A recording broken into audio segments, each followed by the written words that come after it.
Hello students, welcome back to Students chamber.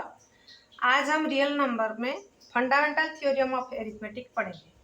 उससे पहले मैं आपको थोड़ा फैक्टराइजेशन के बारे में जानकारी देना चाहती हूँ। फैक्टराइजेशन आप दो तरह से सीख लिए होंगे। एक तो होता है prime factorisation,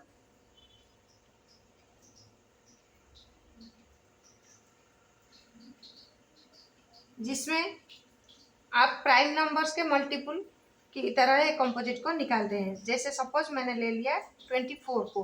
24 is equal to 2 into 2 into 2 into 3।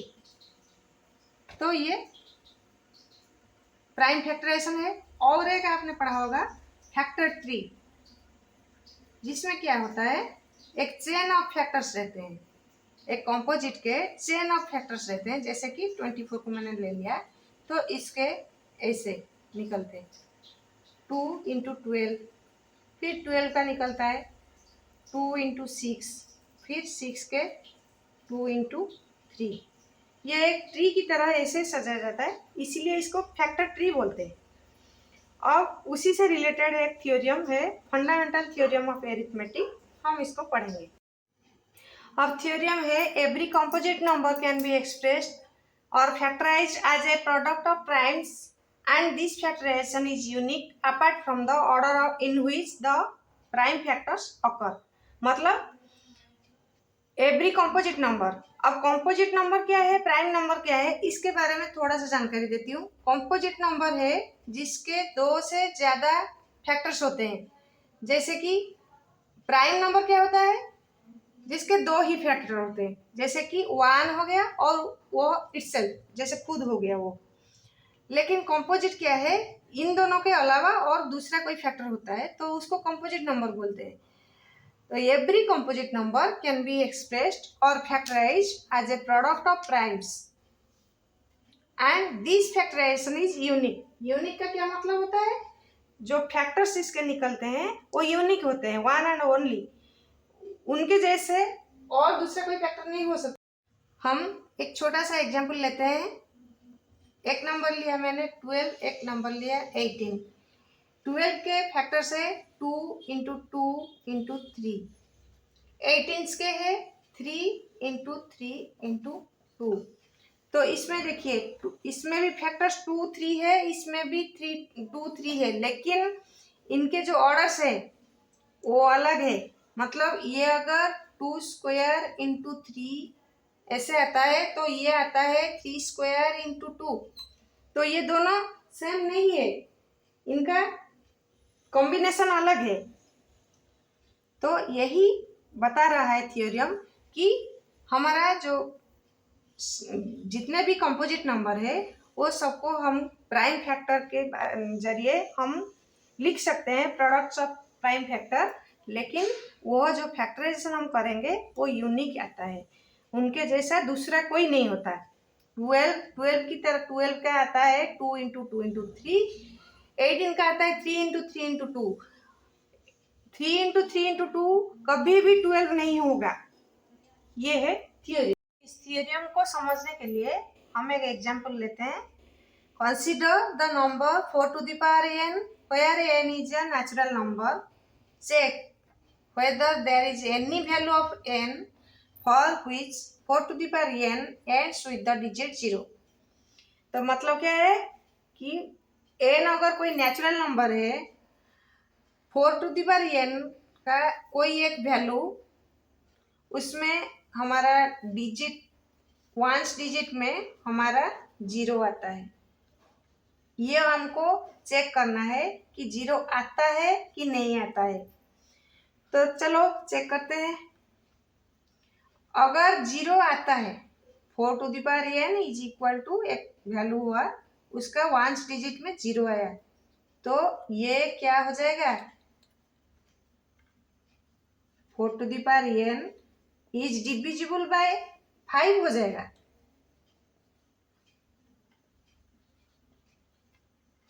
क्योंकि आप लोगों को पता है अगर वंस डिजिट में 0 अगर या 5 आता है तो ये डिविजिबल बाय 5 होता है। तो 0 आया तो ये जरूर डिविजिबल बाय 5 हो जाएगा। बट हमको ये भी पता है कि 4 to the power n is equal to 2 to the power 2n। So यहाँ according to fundamental theorem of arithmetic अब 2 हो गया है 4 का यूनिक फैक्टर। सो 2 अगर 4 का यूनिक फैक्टर है 5 नहीं हो सकता, क्योंकि 2 का कोई भी मल्टीपुल का वंस डिजिट में 0 नहीं है। So it is impossible.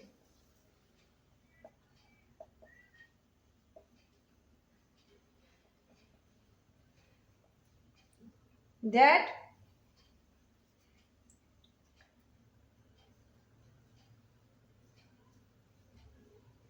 there is 0 in ones या 4n ends with digit 0 0 in ones digit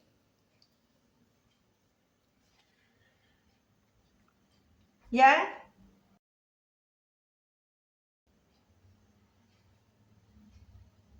ends with the digit 0। अब हम और एक एग्जांपल लेते हैं। Find LCM and HCF of 6 and 20 by prime factorization method. Solution. अब LCM और HCF के बारे में तो आपको पता होगा। एलसीएम क्या होता है? Lowest common multiple and highest common factor HCF. So इसको निकालने के लिए हमको फैक्टराइजेशन करना पड़ेगा 6 और 20 का। 6 is equal to 2 into 3, 20 is equal to 2 into 2 into 5। So इसमें एचसीएफ का क्या आएगा? आपको पता होगा एचसीएफ क्या होगा कि दोनों में जो कॉमन फैक्टर है वो होगा एचसीएफ। तो कॉमन फैक्टर इसमें कौन है? सिर्फ 2 ही है कॉमन फैक्टर, इसलिए एचसीएफ इज इक्वल टू 2। और एलसीएम क्या होगा? मैक्सिमम नंबर जो है उसको लेना है हमको। तो मैक्सिमम इसमें 2 का मैक्सिमम इधर है 2 स्क्वायर, इधर 3 और इधर है 5। तो ये कितना हो जाएगा? 60। तो एलसीएम आ गया 60, एचसीएफ आ गया 2। तो इसमें से और एक चीज आप देख लीजिए कि एचसीएफ क्या हुआ कि इधर एचसीएफ हुआ product of smallest power of each common prime factor. Product of smallest power of each prime factor और वो कॉमन। और इधर एलसीएम हुआ product of greatest power of each prime factor involve in the numbers. HCF is equal to product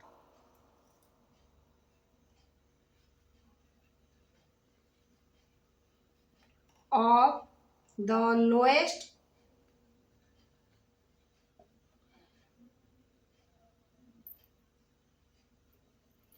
power of each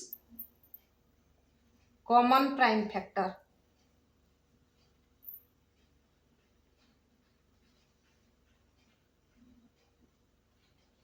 and LCM is equal to product of the greatest power of each common prime factors।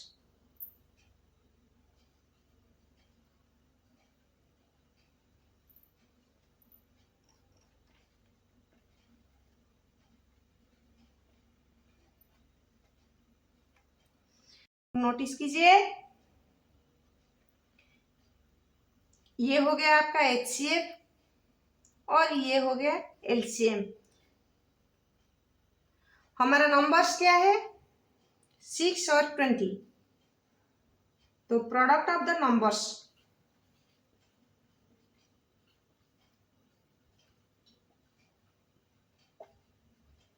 is equal to HCF into LCM. HCF into LCM of the numbers. मतलब इधर हम example डाल के देख सकते हैं। Product of the number कितना हुआ, 6 into 20, that is equal to 120। इधर देखिए HCF कितना हुआ आपका 2 और LCM कितना हुआ 60, दैट इज इक्वल टू 120। तो ये आपका एक rule.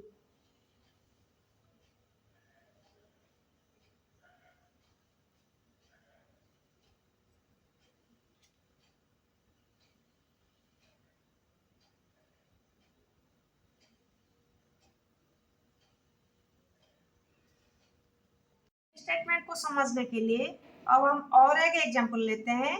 Find HCF of 96 and 404 by prime factorization method, also find the LCM। तो हम पहले HCF निकालते हैं।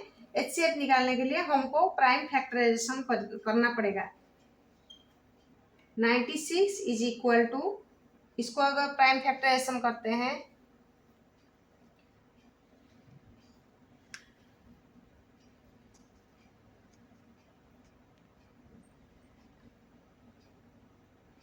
ये हो गया 2 इंटू 2 इंटू 2 इंटू 2 इंटू 2, मतलब 2 टू द पावर 5 इंटू 3। फिर 404 का प्राइम फैक्टराइजेशन करेंगे। 404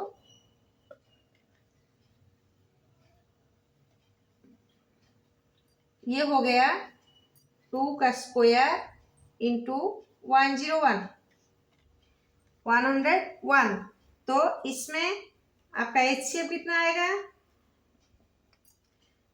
2 स्क्वायर है लोएस्ट कॉमन प्राइम फैक्टर, तो 2 स्क्वायर ही होगा HCF। LCM कैसे निकालेंगे, LCM हम ऐसे भी निकाल सकते हैं, लेकिन मैं जैसे आपको इससे पहले जो रूल बताया है मैंने, उस रूल के हिसाब से हम LCM निकालते हैं। क्या होगा, HCF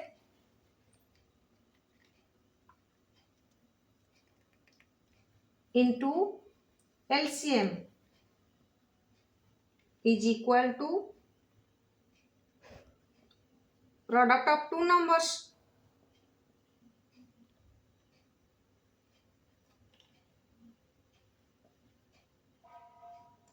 सो HCF तो हमको मिल गया, कितना हुआ 4 into LCM is equal to, numbers क्या है 96 इंटू 404, तो LCM कितना आएगा, LCM is equal to 96 into 404 divided by 4, that is equal to